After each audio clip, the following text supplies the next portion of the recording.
So hi, Marius. Hi, I'm Marius from AtoVproject. We are here from Berlin, a small company. We just started a few years ago making Eurorack modules. We also have the small fader bank here.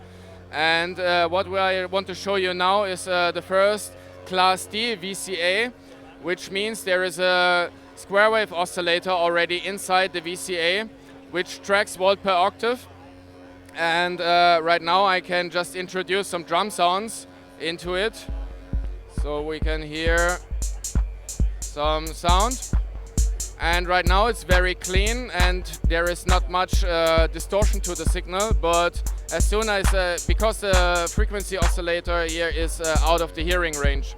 So if I turn down this frequency, you can start hearing this distortion from the oscillator.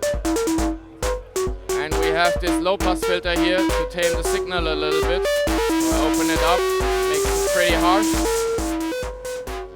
But with this filter you can always tame your signal a little bit.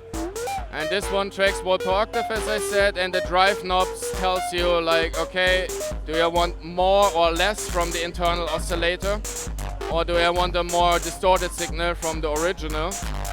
So right now you don't hear that much, and here you hear more. And if I totally lose this input signal, you still have the internal oscillator and the drive becomes a pulse width modulation. And this basically means you have a full voice because you have the oscillator, you have the filter and the VCA all in one module. It's 6 HP. It's 220 euros right now. You can also DIY it if you want and save some euros, or you just buy it in your regular preferred, yeah. Are you using the Gaeto? Is it Gaeto? Gaeto, yeah. To do the sequencing, right? Right now it's on the hi-hats.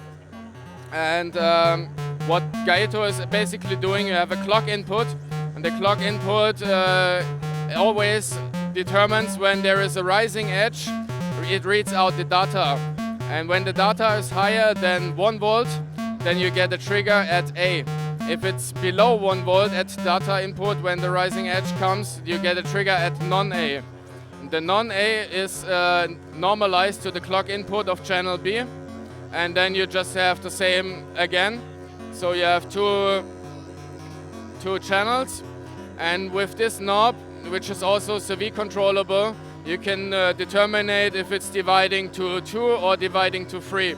So you have, you can do it like regular clock divisions. You can do like flip-flop gate triggers. You can quantize your finger beats if you do something like that, or you can just use it as a subdivision for your oscillator already. You get always a pulse out related to what you send into the clock, so that's a really good one, yeah. Brilliant. So is that's available now, right? Already available. I think it's like 80 euros or something in the store. Brilliant.